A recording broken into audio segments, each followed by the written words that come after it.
Well, good evening once again. It's Monday, 8 p.m. here in Ireland and in the UK, and we're live again with the Monday Review Show. For most of you who watch the show on a weekly basis, you'll know that we discuss all things refereeing. We, as in Keith Hackett and myself, we discuss all things refereeing and try and, if you like, explain some of the decisions that the referees have made and why they've made them, etc. If you'd like to make a comment of the show, you can do so, please, by inserting your question or your comment, whatever it is, either directed to Keith or myself or to both. On the bottom right-hand side of your screen, there's a little thing down there. You can swipe it across and you can leave your comments there. But please, at all times, be respectful of the show and especially of my guest. Now, there was something else I was going to say. Yes, we go out live on Facebook and we go out on YouTube. And if you happen to miss the show tonight, well, then you can catch it up a little bit later on. So, again, a big welcome to Keith. Thanks for joining us again, Keith. Great pleasure to have you on the show. Let's start with the issue that's I've had, like you, I can't tell you how many comments and questions and queries and so on. It was probably the game of the season yesterday between Liverpool and Manchester City. It was a terrific game. I thought Man City were going to overwhelm them in the first 10, 15 minutes. And then suddenly Liverpool got their act together. And I heard one of the commentators saying that they hadn't seen Manchester City look this nervous for a long, long time. So there was a lot of tension there. There was a lot at stake for both sides. But as it turned out, it ended up in a 1-1 draw. Now, the thing that seems to be exercising a lot of people is the late incident between, I think it was Joku of City and McAllister when the foot was up. I have posted a video on Facebook and on social media, and you guys have been reading this. What was your opinion, Keith? Penalty or no penalty? Oh, I'm quite adamant. I thought it was a penalty kick. We've talked about VAR for weeks. The Premier League have now had the VAR in operation for 5 years. Is it that long? To be honest with you, it's a mess. It's not getting any better.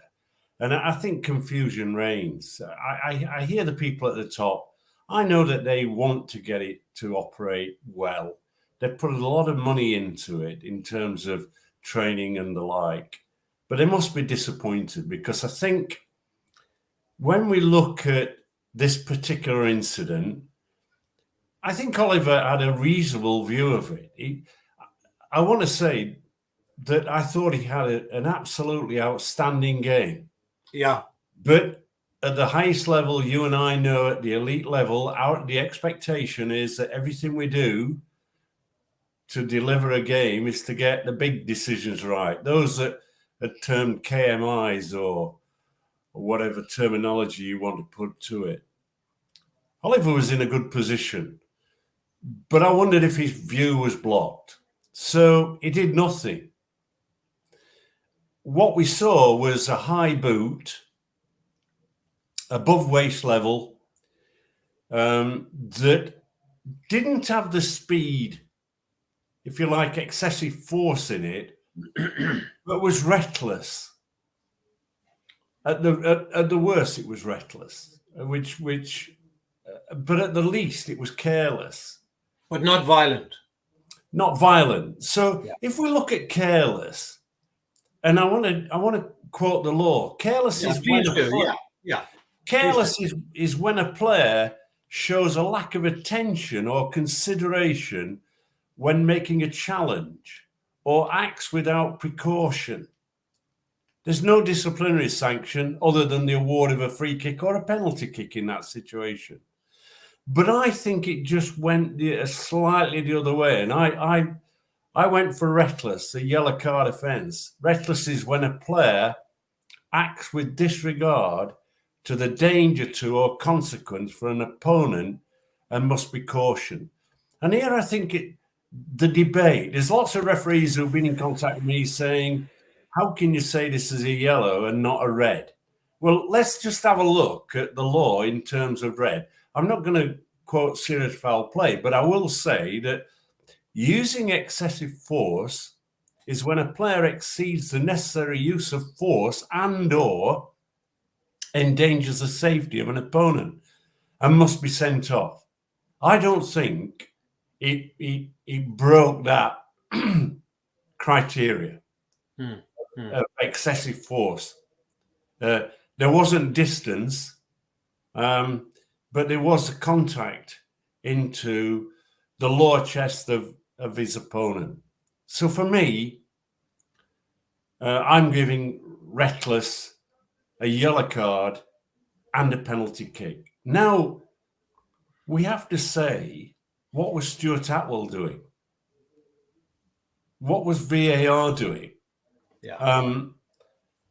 Now I have a worry about this whole scenario of the relationship, and I've talked about this before, the relationship of the VAR and the referee. We've got what the guy Oliver is regarded as our top referee. It's an argument between Taylor and Oliver, but they get the most appointments. So even the PGMOL rate both of them very highly, and they have been to a World Cup. And we have Atwell, who's, he's in that middle order of referees. He's not in the top echelon. He's in that middle order. He's probably had about 11, 12 games so far in the Premier League, 6 less than Oliver and Taylor. And I wonder, because Oliver this season's been involved in a number of incidents, big incidents, where the outcome has not been correct, and it's not been correct here. So is this a relationship problem between VAR and Oliver? Do you think that the VAR is thinking, well, it's Oliver, he must be right? Or it's Oliver, I don't want to come in and assist because he's our best referee and he's close to and he knows everything, and therefore I'm going to sit back. That is one, as a former boss of the PGMOL, I think Howard Webb will need to look at carefully. I don't think they can sit back and say they got the decision right. I think that's the real, however you look at it, a foul did take place and an outcome should have come from that. You cannot ignore it. You can't play an advantage from that situation. Yeah. So the way I saw it, and I'm trying to be objective and neutral in this, is that at the very minimum it was dangerous play. Yeah. Because the foot was up high, and dangerous play is an indirect free kick. Yeah. Oh yeah, and the other thing that I was asked by several people was, well, if that was in the middle of the field, would he have given a free kick? Because we've seen free kicks giving for tapping a guy on the shoulder who falls down, knowing that, and I think there was a famous player a couple of years ago who said, well, if a player is touched, he has a right to go down. I mean, he has a right to go down. So be that as it may, that was actually said by a former Premier League player whose name just escapes me at the moment. Yeah. He has a right to go down if he's touched. Yeah. Now, in this instance, the foot did catch him around here. Around the upper midriff, around here. Foot did catch him. The studs went into the player's chest. So at the very minimum, it was a free kick. What could be open to debate is, was it an indirect free kick for dangerous play, or was it a direct free kick as a result of the incident? But it was a free kick. That was the issue. It was a free kick. And he neither gave an indirect free kick or a free kick. He gave neither. If that had been out in the center of the field, would he have given a free kick? And I think he would. Yeah. And I don't know, like you say, maybe his view was blocked by a player or players, but VAR should have picked that up.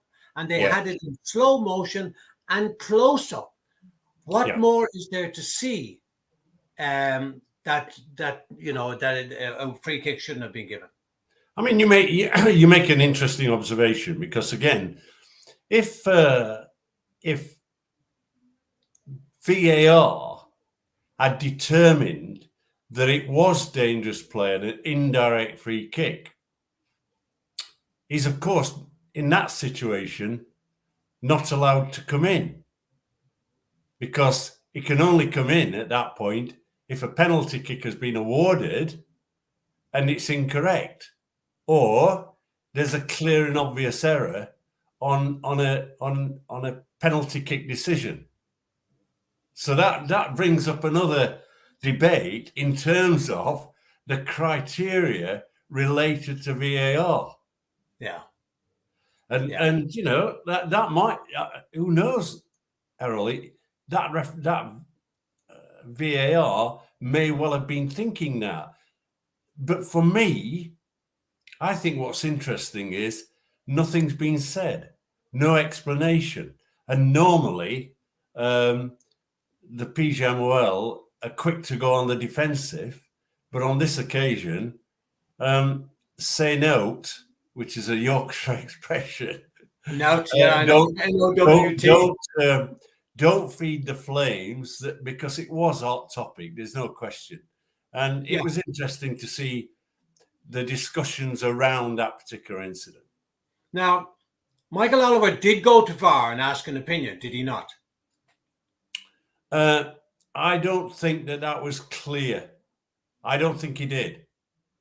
I think because he did wait. He paused.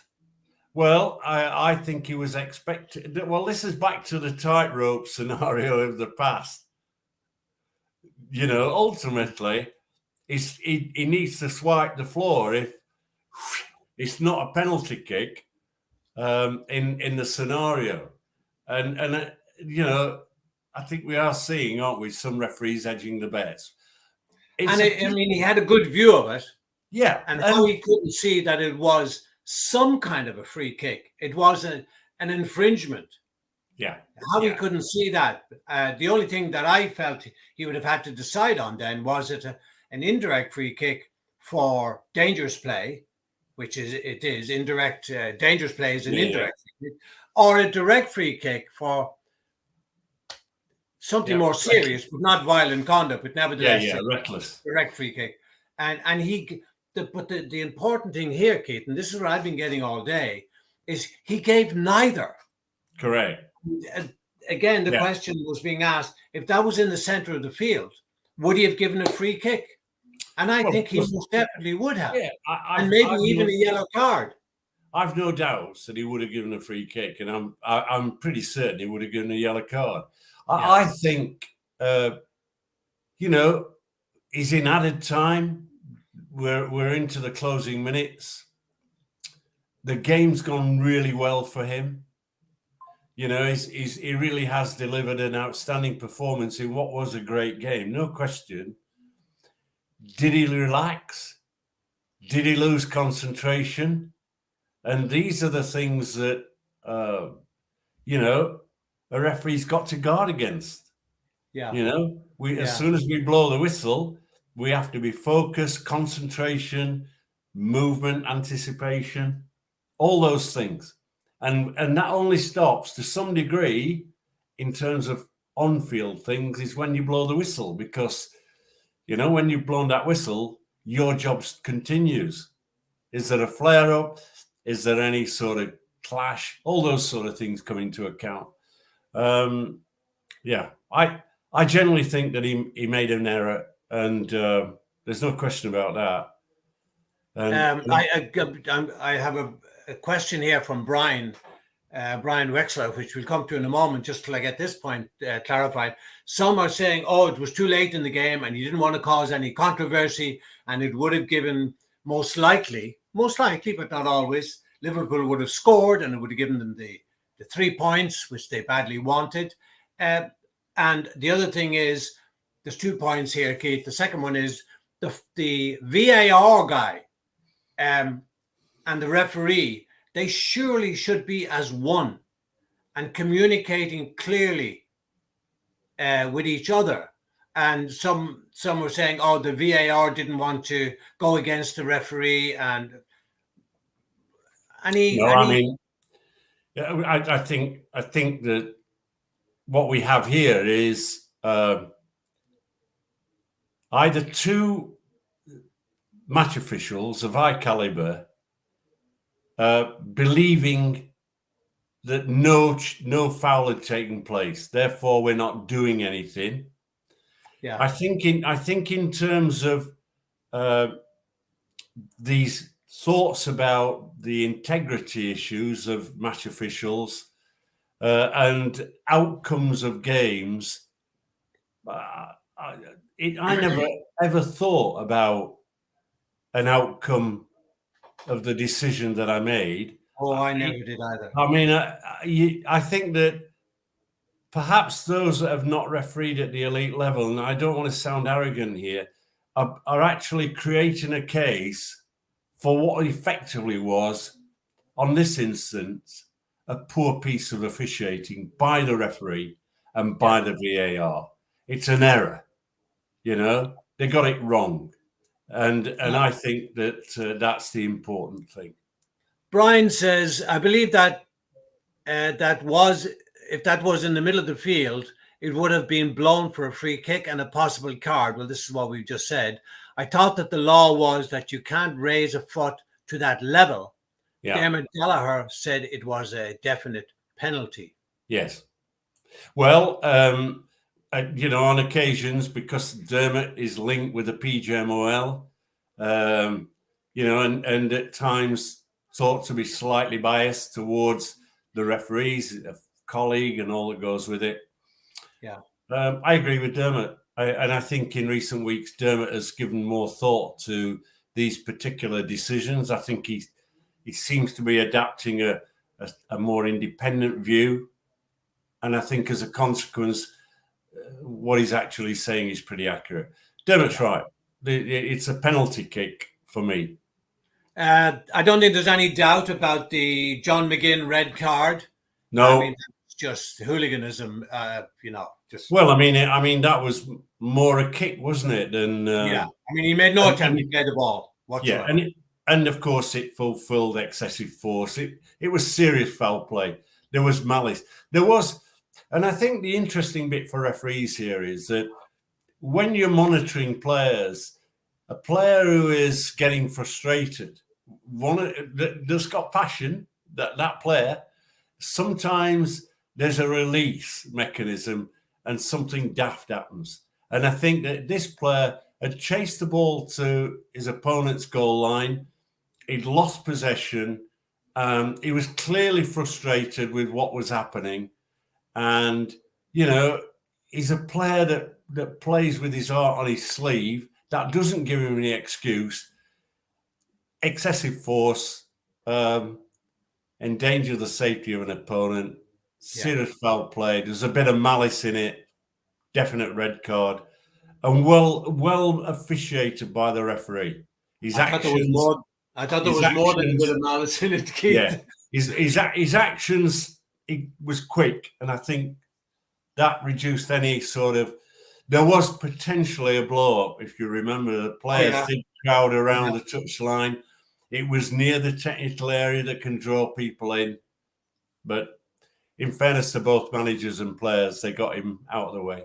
And what was very interesting is the player who was kicked was up on his feet like a shot.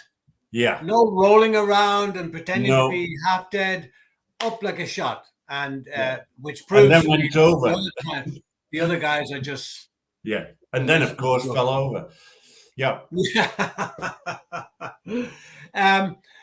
Just to go across the pond, as it were, to the USA, this MLS, the Major League Soccer referees, being locked out. Yeah. I know you had a good bit of input into that. Nelson Rodriguez is the vice president of the league who went on to Chicago Fire, but appears now to be back at the MLS in a senior capacity.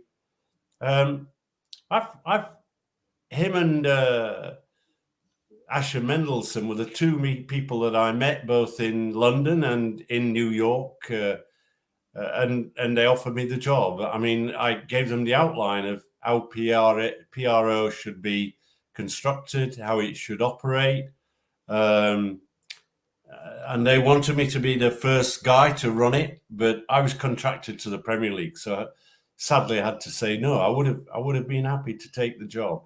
Anyhow, that's by and by. I've monitored very carefully how referees operate. It's more expensive, of course, because what we have to understand with the American referees is that every game is like an international.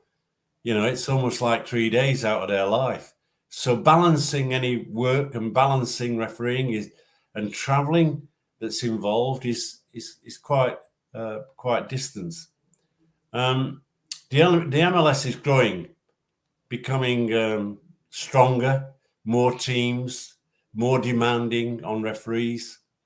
And I think it's a pity that they've got into a position where they can't agree the package. Because when we talk about refereeing, it has to be a package. It has to be, what are the traveling costs? What are the hotel arrangements? You know, what's the match fee or what's the salary? All those things. And clearly, the match officials are unhappy. The MLS believe that they've made a big offer. The referees are unionized, as English referees operate under a union. So you never know what the thoughts are of the referees, because they are being represented. I just hope that they could get round the table and get this sorted, because this is damaging, I think, to the MLS. Yeah. You can't, it's demanding on the referees that they bring in, because they're bringing in referees, but they're not bringing the very best referees in. No. And neither, they're bringing in less experienced referees. Yeah. And I think, the damage that can be caused long term this is a little, we've got the experience of 40 years ago and the unions of the national coal miners and all those sort of scenarios that still exist today. The sort of feelings between those that officiated, those that went down the mine and those that didn't. I can't believe that the MLS cannot find a way forward to resolve this issue. Neither can I think, it's not good for both sides. No. The playing side, the refereeing, the entertainment, all that goes with it. And of course, the refereeing side, because you've got referees who are sitting on their hands. Are they training? Yeah. Are they preparing and the fitness tests? The communication, the meetings, are all those taking place? Because those are all funded by the MLS. So it's a mess. And I think Nelson Rodriguez is a guy I found very fair, had a listening ear. He's the guy, I think, that's representing the MLS in the discussion. Mediation is what's required, isn't it? And cool head. Yeah. They both seem to have dug their heels in. Yeah. What is realistic? What can be afforded? And obviously, if you're looking for a substantial uplift in your salary or the package as a whole, how close can you get to that? Yeah. And of course, like all disputes, Keith, they are settled in the end. And if someone starts from 0 and the other start from 10 and they start moving, eventually they'll meet in the middle and the thing will be resolved. So get rid of all this nonsense about saber rattling and taking positions and get what is the real problem. I agree with you. It's in the public domain because that's the very nature of sport and the highest level. But what exactly do the referees want? I mean, I think I mean, Mark Geiger, the boss of the referees, he took over from Howard Webb. There's Peter Walton, who's obviously been involved. I think there are people who are capable of sitting the two parties down. Yeah. I mean, ultimately, at the end of the day, we'd all like to earn the very best amount of money, but can the competition afford it? Yeah. And I mean, I look at the importance of the referee to the game. No game, no referee. No referee, no game. I haven't seen the budgets in terms of the MLS, in terms of refereeing, but obviously we know that in England, the PGMOL have a budget of £26 million. So it's a substantial amount. Yeah. I don't know what the budget is in the MLS, but I think putting the right level of money to accommodate a specialist, because a referee is a specialist, you can't suddenly grab them off trees and suddenly invent them. Yeah. The elite referee, as we've both been in that position, we know the amount of sacrifice that we have to give. Big time. And it's not just family, it's what we eat, it's those days when we're running around a football field or a running track. Those days around holidays and Christmas when everybody's probably having 2 or 3 shots of alcohol, and we're saying no, thank you. Look, it saddens me. I changed my wedding day, Keith, because there was a seminar. My wife now, we were 51 years married last week, and she never lets me forget it. So that is a sacrifice. That is. I didn't realize that. I didn't realize that you had that level of courage. The only one I remember was having lost one job because of refereeing in New Zealand v Australia, and then came back and just got a new directorship when I was appointed to Stuttgart versus Feyenoord, which I had to take, and was put under the cosh and had to charter an aircraft that cost me $2,000. And then finally, after that, I was appointed to the final of the European Cup and couldn't get time off work. And that's why having professional referees at the elite level is so important. Because the money is there, Keith, and the money must be there in America. They're getting great gates, sometimes sellout crowds. Oh, I know. And the money must be there, and it really needs someone with a cool head and a calm, or what do they say, cool hands, calm hand, or whatever it is. Yeah. Go in there and really not knock heads together, but just talk a bit of sense. Yeah, I think it's that lock in a room with both parties saying we're going to resolve the issue today, and then sit around, make the calculations, and come to an agreement at the end of the day. And that might well be, Errol, that you don't get everything in one swell.